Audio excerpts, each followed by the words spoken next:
ce milieu pour le colloque de Confiance et Liberté à l'ère du numérique, donc organisé en partenariat entre Blanche Castille et... Donc, le colloque organisé en partenariat entre Blanche Castille et donc, en particulier M. Inzelin, qui est là.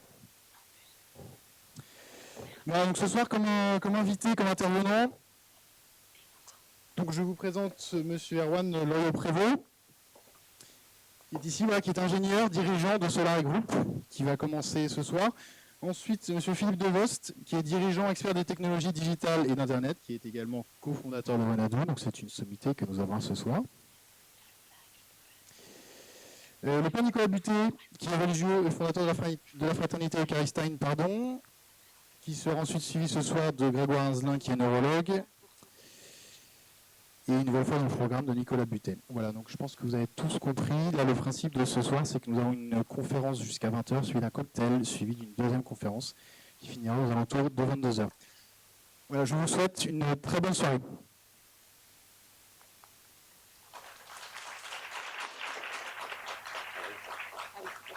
Alors, merci d'être venu. Je vais juste introduire la première table ronde. Les horaires ne seront peut-être pas strictement respectés. Donc, l'idée était d'organiser une conférence sur l'intelligence artificielle, en Bretagne. J'espère que ça ne nous transformera pas de cette manière-là, puisque visiblement, quand les robots arrivent en Bretagne, il leur arrive des trucs un peu étranges. Et que vous sortirez comme la créature orange, pas comme les autres. Si je devais faire un tout petit résumé de l'intelligence artificielle, on peut dire que c'est la troisième révolution de la machine, j'enfonce des portes ouvertes. La première, en 1492, était celle liée à l'imprimerie et la diffusion du savoir. À ce moment-là, le type qui a les gros bras gagne, puisque les modes d'emploi sortent des monastères et qu'on arrive à diffuser les pratiques. En 1750, Sir James Watt invente la machine à vapeur, pas tout seul, il y a Cugnot aussi, et le type qui a les gros bras perd, et celui qui gagne, c'est celui qui a l'esprit de synthèse. En 2000, je ne sais pas la date, 10, 11, 12, ce que vous voulez, l'intelligence artificielle qui se rapproche beaucoup plus d'un esprit de synthèse gagne, et donc vous comprenez bien qu'il va y avoir des transformations importantes. Dans ces transformations importantes, il y a l'impression 3D, et il y a la donnée, comme vous pouvez voir, passer le test de Turing n'est pas toujours très facile, l'être humain sera-t-il toujours compétent? Et puis il y a ce dont on va parler tout de suite, qui est la blockchain, et donc je vais laisser les intervenants avec cette question compliquée. Est-ce qu'on pourra toujours se faire confiance en se tapant dans les mains au cul des vaches de manière incarnée, ou devra-t-on passer par l'hygiaphone numérique? Voilà, merci. Oui, là, ça m'a l'air mieux. Bonsoir à tous. Alors, vous l'avez compris, nous sommes sur la première table ronde qui va se dérouler jusqu'à grosso modo 20h.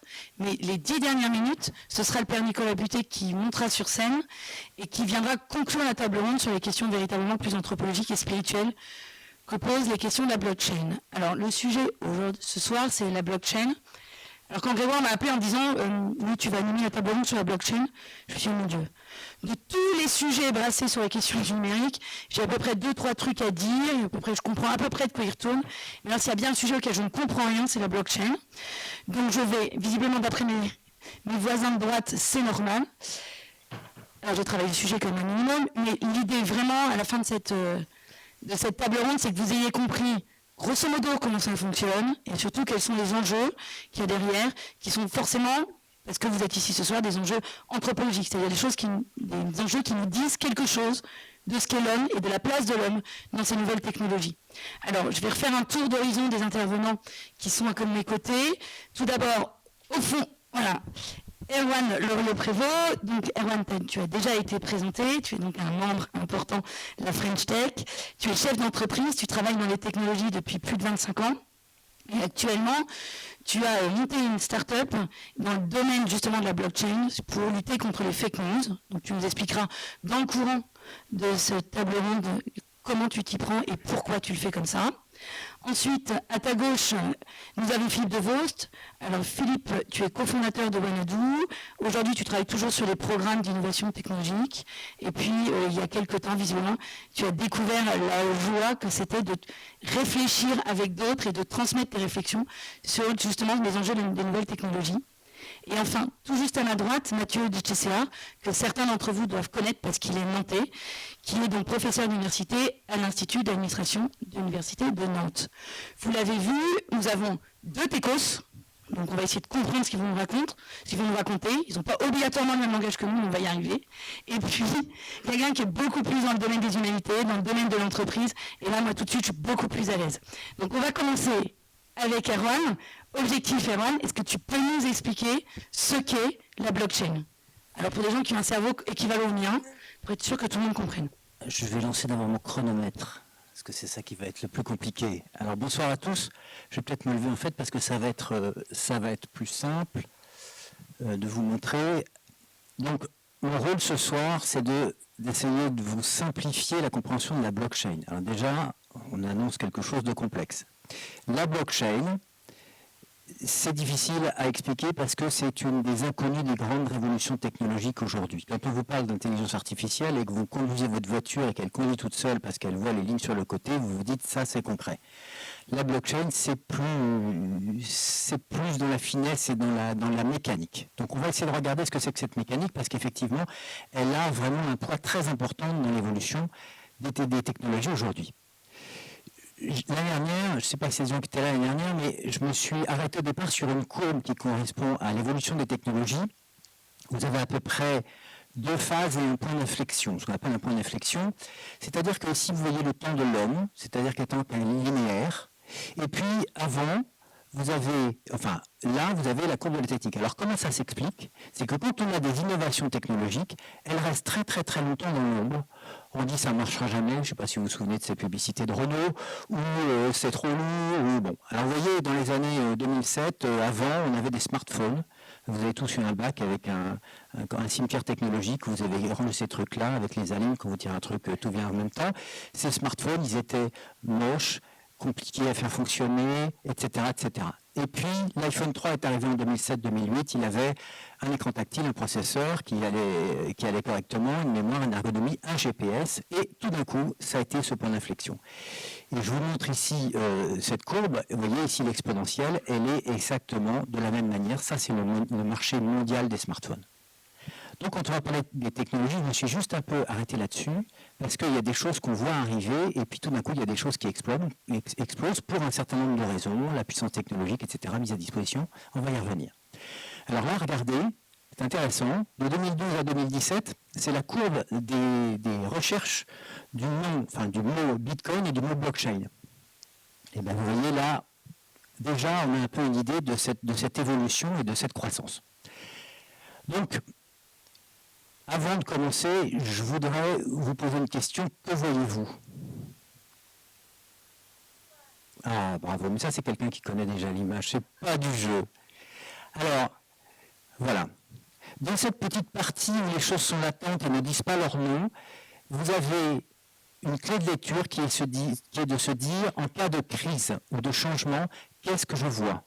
Est-ce que je vois le passé ou est-ce que je vois l'avenir? Et si je suis susceptible et capable de voir le passé et l'avenir et de discerner, là, j'ai une capacité de voir à partir de quand, effectivement, on va attraper le téléphérique pour monter. Voilà, j'en ai fini des préambules. Et là, on rentre dans la blockchain. Alors, la blockchain, c'est quoi? C'est un bloc, une chaîne, un bloc, une chaîne, un bloc, une chaîne. Ce nom vient de là. En réalité, je vais prendre l'exemple du téléphone arabe. Quand vous dites ici une phrase, vous la répétez à votre voisin, elle se transforme, vous la répétez à votre voisin, elle se transforme, et vous la répétez à votre voisin, elle se transforme encore. Ce qui est là n'a rien à voir avec ce qui est là. Mais moi j'ai un secret. Et ce secret, je l'ai confié à quelqu'un. C'est un secret, j'ai enterré des louis d'or dans mon jardin et j'aimerais bien qu'on ne le trouve pas dans le jardin des voisins ou au jardin public. Donc je laisse mon secret à quelqu'un. Et je voudrais, en le transmettant à la deuxième étape, que ce secret soit bien gardé. Parce que je veux le donner, je voudrais que ce secret soit bien gardé et qu'il soit à nouveau bien gardé. Et bien dans toutes ces étapes, il va falloir conserver cette preuve et que cette preuve puisse être transmise de manière sûre. C'est ça la blockchain. Blockchain, blockchain. Alors, un exemple, pour vous donner un peu une idée, c'est que vous connaissez tous la maison de Beers. Qui y va tous les jours pour acheter les produits de Beers? Non. Alors on voit des gens qui connaissent quand même. De Beers, c'est le numéro 1 mondial du diamant. Leur problème à De Beers, c'est qu'ils ont un problème, vous savez qu'en Afrique, il y a ce qu'on appelle les diamants du sang. Les diamants du sang sont des diamants qui financent effectivement les factions ou le terrorisme. Et donc le problème de Beers, c'est de ne pas vendre des diamants du sang, et surtout qu'on ne le dise pas, c'est De Beers qui vend des diamants du sang. Donc le problème, c'est quoi? C'est que moi, j'achète un diamant à De Beers. Je suis sûr que je l'achète à De Beers. Puis je le vends à quelqu'un d'autre qui me connaît et qui me dit, bah oui, je sais, tu l'as acheté, machin. Et puis je le revends à un magasin qui sait que, bon, normalement, il s'est passé ça, et la troisième personne l'achète. Quant à la quatrième, elle a perdu la trace. Et donc, la quatrième, elle ne sait pas si elle achète un diamant du sang ou un diamant de chez De Beers. Alors, on y va. Et comme disait mon prof de physique, accrochez-vous aux branches les plus basses, puisque nous allons aborder la technique de la blockchain. Donc, le problème, on est bien d'accord, c'est de garder, c'est de pas d'avoir notre téléphone arabe par rapport à notre diamant. Alors, notre diamant, il a une forme, une teinte, une hauteur de culot, un certain nombre de facettes qui l'identifient de façon sûre. Donc, ce que je voudrais, c'est que j'ai la preuve absolument certaine que ces personnes-là vont s'acheter un diamant qui est un diamant qui correspond à la définition du départ et que lui, il achète le bon diamant. Alors, à l'étape 0, il y a la société De Beers qui va le vendre. Qu'est-ce qu'elle va faire? Elle va créer une espèce de preuve, une empreinte, un fichier, et ce fichier, elle va le distribuer sur des centaines de serveurs sur Internet. C'est un bloc. C'est-à-dire qu'elle va dire, moi je vais mettre la preuve de vente, je vais mettre un espèce de code, comme le code que vous avez derrière votre carte bleue, et puis ce truc-là, on va le distribuer sur tous les serveurs. Étant distribué sur tous les serveurs, la preuve est diffusée. Et aller contrarier la preuve, ça voudra dire aller effacer tous les serveurs sur Internet. Impossible.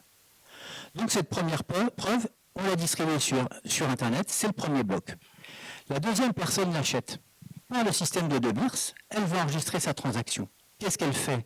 Elle récupère le code de sa carte bleue et elle enregistre toutes ses transactions sur Internet. La troisième, c'est effectivement ce qu'elle va faire également.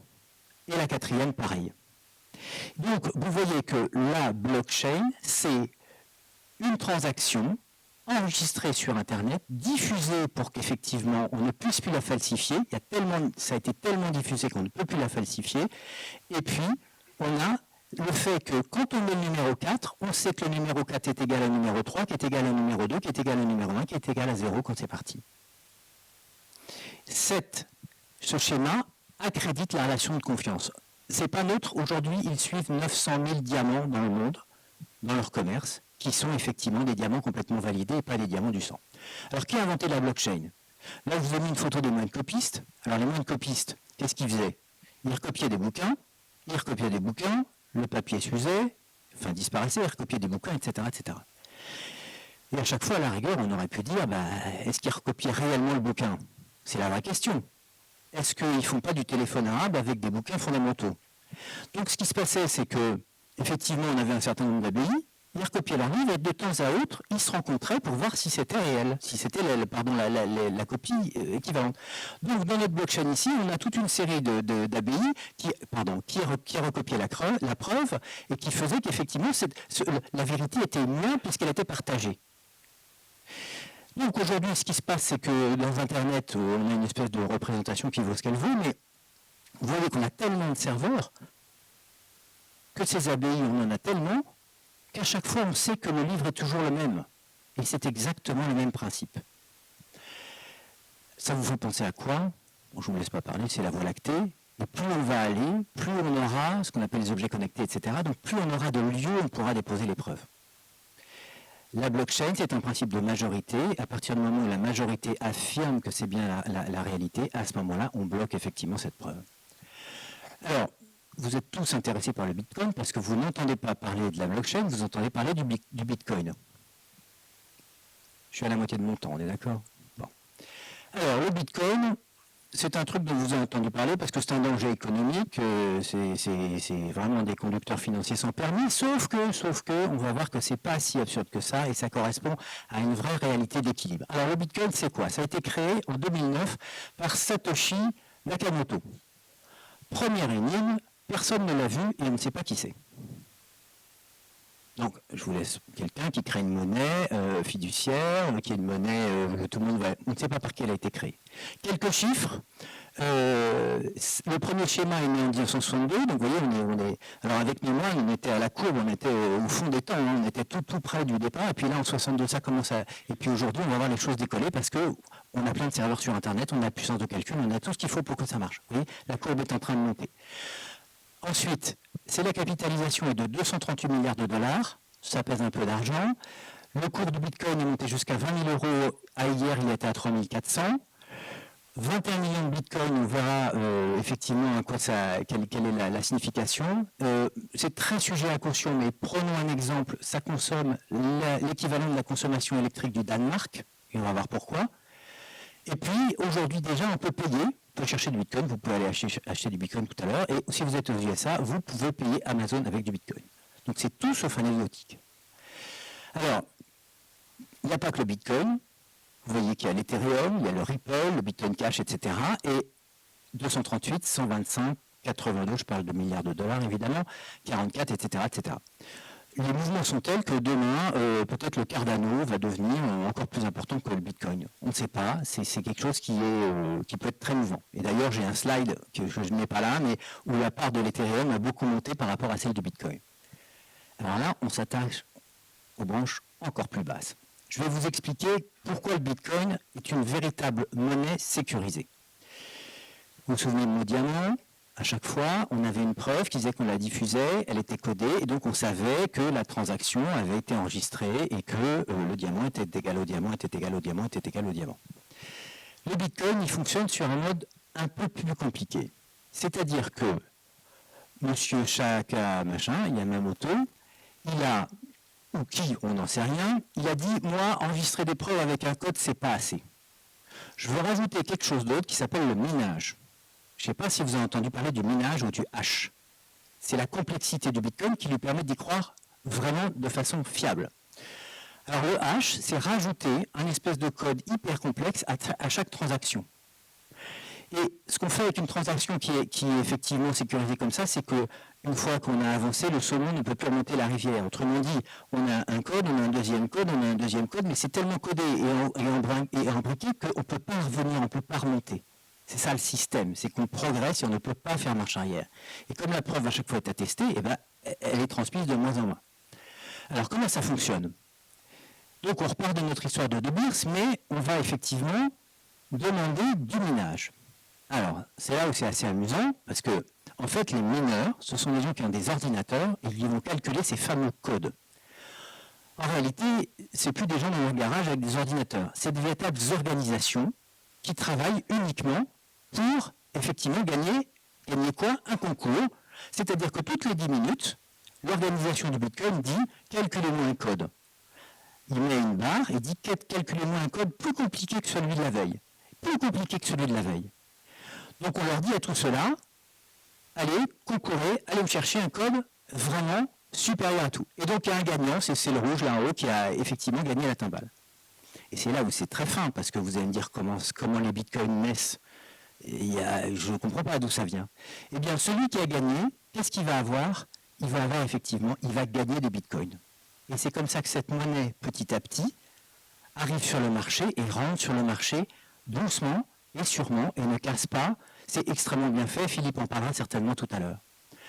Eh bien, qu'est-ce qu'on peut dire simplement de cette histoire de Bitcoin depuis 2009? C'est que celui que j'ai là est le même que celui-là, et le même que celui-là, et le même que celui-là. J'en ai absolument la preuve. Et quand moi j'achète un Bitcoin aujourd'hui sur Internet, je sais que c'est le Bitcoin d'origine, quand le mineur l'a gagné, je sais que c'est celui-là.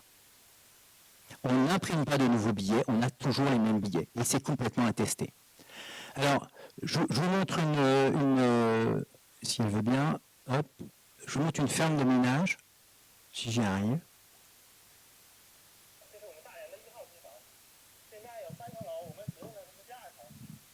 Alors, c'est en Chine. Donc vous voyez, c'est des ordinateurs qui sont les uns à côté des autres. Évidemment, vous voyez les câbles, la consommation électrique a beaucoup d'importance. Hein? Et qu'est-ce qu'ils font? C'est quoi leur métier? C'est de gagner des bitcoins. Ils courent après le pompon à attraper. Alors en termes d'électricité, en Chine, ils payent 80 000 $ d'électricité, sauf qu'ils peuvent gagner jusqu'à 20 bitcoins par jour, 60 000 €. Alors c'est peut-être un autre code. Alors évidemment, Ils bouffent énormément de machines, c'est pas très écologique. Vous voyez qu'il y a une ventilation, ils sont obligés de se mettre en Chine dans des endroits où c'est pas pollué, histoire de ne pas avoir de poussière. Ils ne peuvent pas être au bord de la mer, parce que sinon ils abîmeraient leurs ordinateurs plus vite. Et effectivement, vous allez voir le bonheur au travail en Chine, c'est ça, on est assez loin des critères européens, avec des gens, très peu de personnes qui veillent, enfin il y a des ouvriers qui vont opérer les machines, et bien entendu, plus que tout autre système, leur gagne-pain c'est l'informatique. Évidemment, lui, il a peur que d'une chose, c'est que ça se plante et qu'il soit responsable. À ce moment-là, on lui coupera la tête et le problème sera réglé. Le truc, c'est qu'aujourd'hui, 58% du minage du Bitcoin est fait en Chine.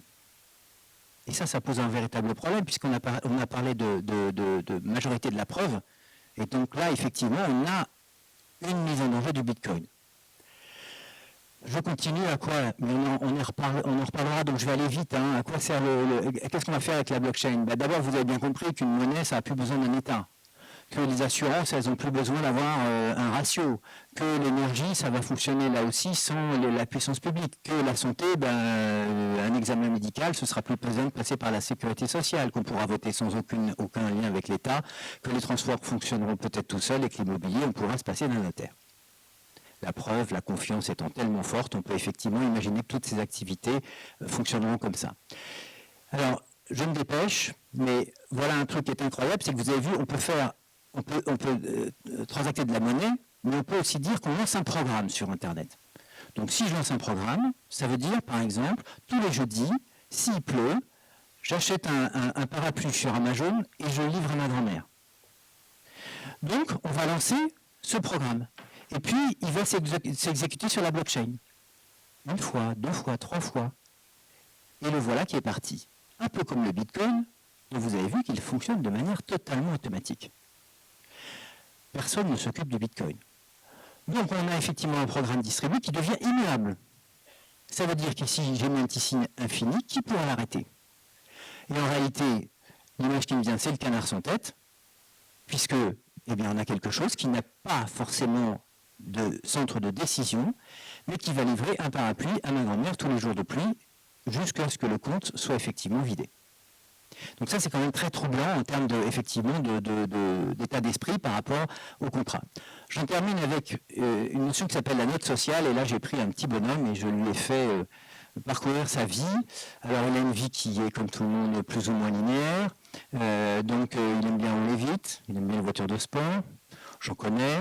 Après, il boit du vin, du fondant peut-être, il mange de la raclette, puisqu'on a beaucoup de Suisses ici.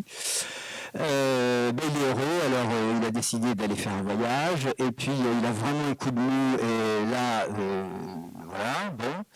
Et puis il décide de se refaire avec une bonne côte à l'os, et sa vie repart. Alors, qu'est-ce qui se passe derrière? C'est qu'effectivement, attendez, hop, oui, on va reprendre, pardon, excusez-moi. Quand il roule vite, il se fait toper au radar.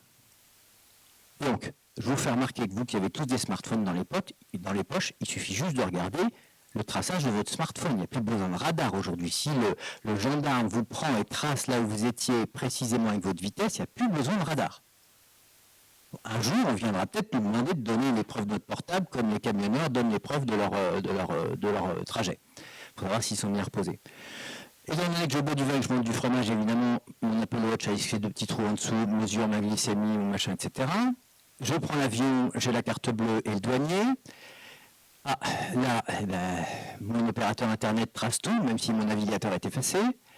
Et puis, là aussi, je remets mon Apple Watch. Et en haut, il se trouve que je vais porter des lunettes et la sécurité sociale apprend à cette occasion qu'une fois que j'en porterai toujours. Donc, je deviens un poste de dépense, vous en conviendrez. Alors, qu'est-ce qui se passe?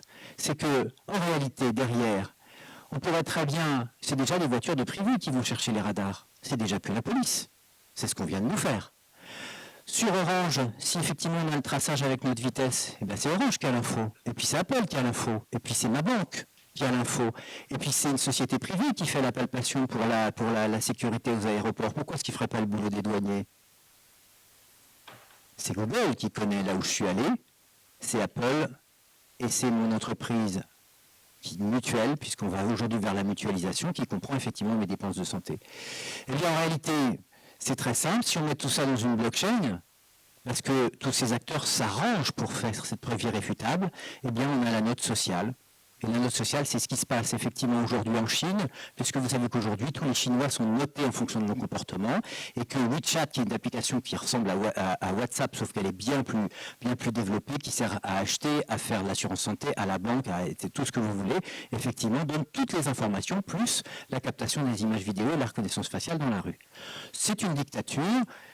Effectivement, on n'est pas encore là.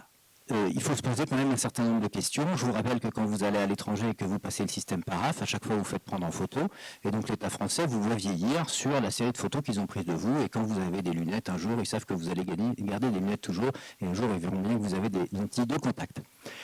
3 phrases pour conclure. La première, c'est qu'effectivement, vous voyez bien qu'on était dans l'Internet de l'information, YouTube, tous les sites d'information, et qu'on part aujourd'hui dans l'Internet de la valeur. C'est bien la signification du Bitcoin. La question qu'on se pose, c'est qu'il y a toujours un bon côté et un mauvais côté de la technologie. Le problème, c'est que dans son évolution, est-ce que la technologie rentre par le service, puis elle sert à se servir? Et puis une phrase, je n'ai rien inventé de tout ça, hein, la technologie est la réponse, mais quelle est la question? Donc, je vous laisse J'ai dépassé? Oui, quand même. Hein. Tu m'en veux pas? Non, je t'en veux pas. Ben voilà, on a fait un petit tour de la blockchain. J'espère que je n'ai pas été trop confus, trop rapide. Merci Erwan. Donc vous l'avez compris.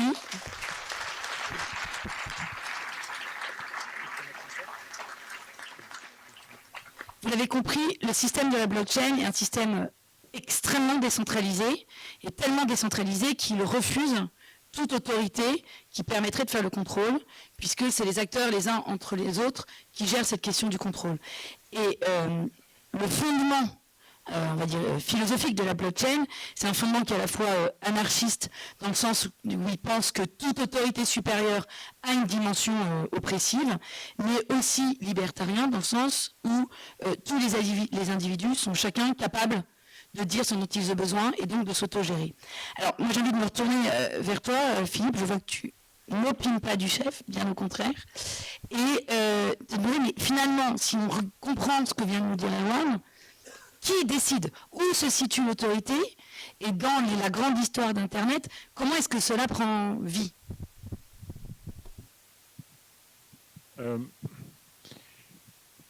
Il y a plusieurs questions dans ta question et elle est super compliquée. Je voudrais mettre les choses dans leur contexte 2 secondes parce que je pense qu'il n'y a que si on a le contexte en tête qu'on peut commencer à saisir ce qui se passe. Le contexte, Erwan l'a très bien dit, c'est celui d'un développement exponentiel des technologies. Alors que nous, pauvres humains, nous sommes linéaires. Là où ça devient gênant, c'est que ces technologies accélèrent au point que les mutations que nous traversons aujourd'hui sont intragénérationnelles. Je vais prendre un exemple tout simple. Je vois, à mon avis, dans cette salle, il y a à peu près 3 générations qui sont présentes. Vous avez sans doute des souvenirs de discussions épiques le dimanche.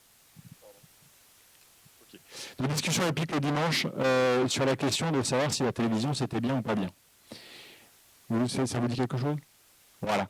Ce qui est intéressant, c'est que dans ces déjeuners du dimanche, 3 générations observaient la même chose et ne différaient que par le recul de sagesse qu'elles avaient. Mais elles avaient toutes une compréhension objective à peu près commune de ce que c'était que la télévision.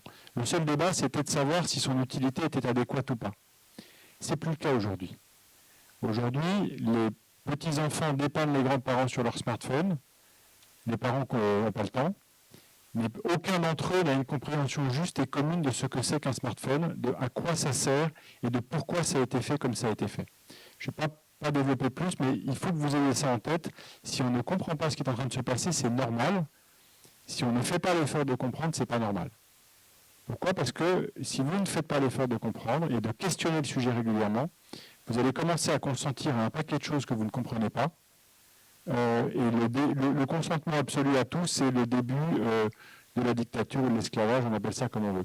Donc il y a un sursaut d'intelligence impératif, et c'est pour ça qu'on essaie d'organiser ces interventions, c'est pour vous faire réfléchir. C'est la première chose. La deuxième chose, c'est que la blockchain, elle apparaît dans un contexte très particulier. Le premier nœud, comme disait Erwan, est mis en service début 2009.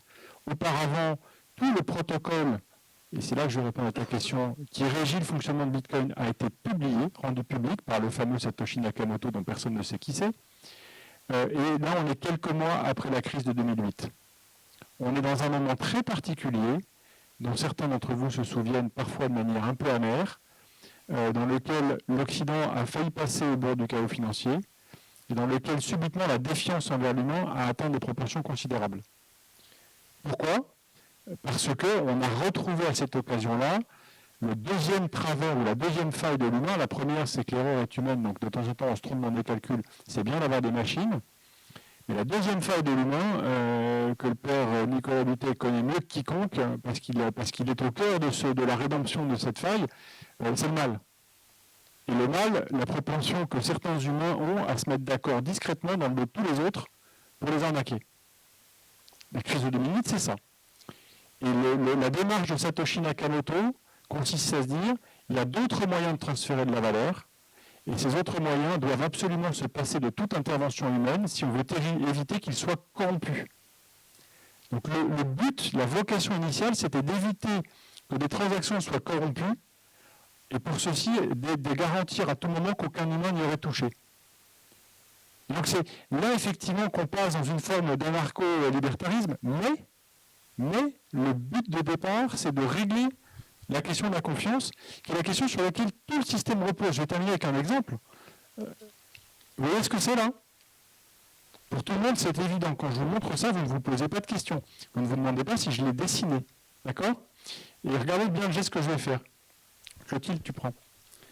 Là, devant tout le monde vient de s'effectuer une transaction. Le billet qui était dans ma main tout à l'heure est passé dans la main de Clotilde. Et comme Erwan a très bien expliqué, on est tous implicitement d'accord sur le fait que ce billet est le même.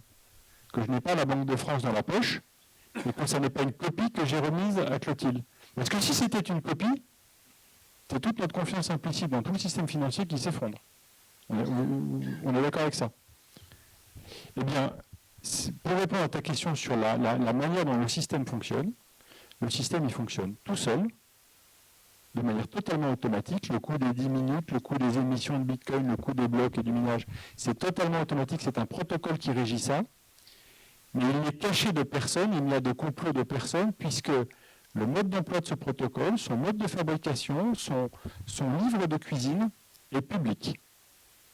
Par conséquent, n'importe qui ayant un peu d'intelligence, un peu de bonne volonté et ayant envie de travailler le sujet, peut comprendre de manière précise comment tout ceci fonctionne. C'est comme l'anglais. Si vous faites l'effort d'apprendre à parler anglais, vous pouvez lire des livres en anglais. Et donc il y a cette espèce d'ambivalence, pour moi, entre l'automatisme absolu, mais le fait que le mode d'emploi est public, on ne vous cache rien. Si vous ne voulez pas regarder comment ça fonctionne, si vous voulez consentir à ce que vous ne comprenez pas, c'est votre problème. Merci. Je ne vous ai pas affolé, j'espère. Moi, ça me terrifie. Mais je vais le channel. On ne va pas le laisser nous dire que c'est génial. Je suis sûre qu'il y a des défauts. Alors, avant, Mathieu, je voudrais revenir vers toi et te poser cette question. On voit bien quand même, et Philippe l'a redit, qu'il y a cette idée que c'est plus le politique qui garantit la confiance dans le système de la blockchain. C'est le fait que l'information soit plus rendue publique, disponible. Alors, finalement, c'est une question à tiroir. C'est est-ce que le politique a déjà garanti la confiance ? Et aujourd'hui, qu'est-ce que ça veut dire, cette nouvelle modélisation de la garantie de la confiance ? Oui, alors ça c'est une très grande question, évidemment, c'est une très vieille question d'économie, hein. C'est vraiment le Graal de l'économie. Vous savez qu'on a toujours pensé évidemment que économie et confiance étaient étroitement liés, intimement liés. Pour quelle raison ? Pour une question toute simple, c'est que l'économie serait largement une science des échanges, de la circulation des biens et des services, comment on s'échange des biens et des services. Et la grande question que pose l'économie, c'est que je n'échangerai avec Clotilde que si j'ai à peu près confiance dans le fait que Clotilde tiendra ses engagements. Elle n'échange jamais avec moi. Oui, c'est pourquoi je me méfie, évidemment. Chat échaudé, craint... C'est chat échaudé, craint l'eau froide ? Craint l'eau froide, bon. Et donc, évidemment, c'est l'économie qui est cette science des échanges suppose évidemment que l'on puisse avoir confiance entre les échangistes. Si je vais demain acheter une voiture, il faut que j'ai confiance dans le fait que le garagiste qui me remet une voiture, eh bien, lorsque je vais ouvrir le capot de cette voiture, j'y trouve bien le moteur que j'attendais, les cylindres, le mode de fonctionnement, etc. De la même manière, il faut que le garagiste soit à peu près certain que le chèque ou le billet que je lui remette vaut effectivement ce qu'il annonce qu'il vaut. Donc il faut de la confiance. En économie, effectivement, on a toujours pensé que les échanges ne pourraient se développer que s'il y avait des systèmes susceptibles de garantir la confiance. Et le système susceptible de garantir la confiance, c'est ce qu'on appelle le politique. Enfin, il faut du politique, c'est-à-dire il faut un social un peu structuré pour qu'on puisse échanger en se faisant confiance. Et je crois que la grande promesse, et Philippe me contredira, ce n'est pas le cas, mais je crois que la grande promesse de la blockchain, c'est que l'on va pouvoir désormais échanger en se passant du politique. On n'a plus besoin de social organisé, on n'a plus besoin d'appartenir à une commune société, de partager des institutions, plus besoin de se connaître, de se remettre à une communauté, à une culture. On pourrait être parfaitement étrangers les uns aux autres, n'être que des monades sur Terre complètement atomisées, qui ne se connaissent pas et qui se méfient les uns des autres, et pourtant on échangera. Sauf que cet échange ne sera plus basé sur du social organisé, c'est-à-dire du politique, mais sera basé sur la puissance de la technologie. Je vous donne quelques exemples de ce social organisé, parce que ça fait un peu savant de dire comme ça, c'est une chose toute bête. Hein. Les premiers systèmes d'échange, ils ont fonctionné. J'accepte d'échanger avec Clotilde, admettons que je le fasse, tout simplement parce que j'ai confiance en Clotilde. J'ai confiance en Clotilde et je n'ai pas confiance en Clotilde par hasard. J'accepte d'échanger avec Clotilde parce que je la connais. On a une histoire en commun, on a déjà échangé, et puis on a des amis communs, on appartient à une communauté commune, on partage 2-3 valeurs en commun. Tout ça, au bout du bout, me fait dire que finalement, allez, on peut commercer ensemble, elle n'essaiera pas de me tromper. Donc vous voyez bien, dans les premiers systèmes d'échange qui continuent encore aujourd'hui, hein, j'échange parce que nous appartenons à une communauté, parce que nous appartenons à un réseau d'interconnaissance qui d'ailleurs risquera de nous châtier si on ne respecte pas nos engagements. Si finalement Clotilde me refile un produit pourri, elle perd ses amis, elle sera ostracisée, sa réputation en est ternie, elle n'échangera plus avec personne. Enfin, vous voyez. Bon. Donc il y a cette appartenance à une communauté qui fait qu'on échange. C'est ce qui fait aujourd'hui qu'il m'arrive encore, fou que je suis, de prêter ma maison de vacances à des amis sans contrat. C'est ce qui fait que le boulanger ou le boucher du coin accepte de temps en temps que j'aille lui prendre une baguette sans le payer. Il me fait un compte, j'ai un compte. J'ai un compte chez le boucher, on est parti du même quartier. Je le connais, je l'appelle Monsieur X, il m'appelle Monsieur Y. Enfin, voilà. Bon. Donc, vous voyez, ça, le premier système effectivement de confiance, c'est la confiance interpersonnelle garantie par l'appartenance à une communauté commune. C'est ça du politique. On a déjà un embryon du politique. Hein. Et donc ça, c'est très important pour qu'on continue à échanger. S'il n'y a pas ça, on n'échange pas. C'est poser un problème, évidemment, au fur et à mesure du développement de nos sociétés et de nos économies, c'est qu'il s'est bien agi de temps en temps d'échanger avec des gens qu'on ne connaissait pas. Et si j'échange avec des gens que je ne connais pas, évidemment, d'où va venir la confiance ?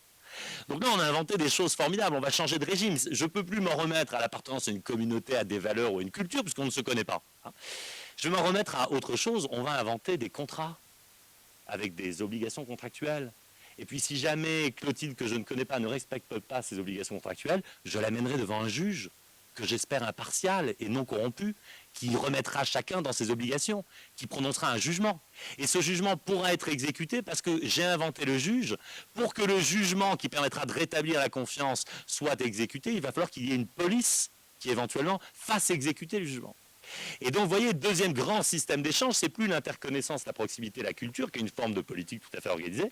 C'est une politique plus grandiose, plus moderne. Il faut un juge, donc un pouvoir judiciaire. Il faut que la décision du juge puisse être exécutée, donc il faut une police. Il faut que des lois soient votées, etc. Bref, il faut un État moderne.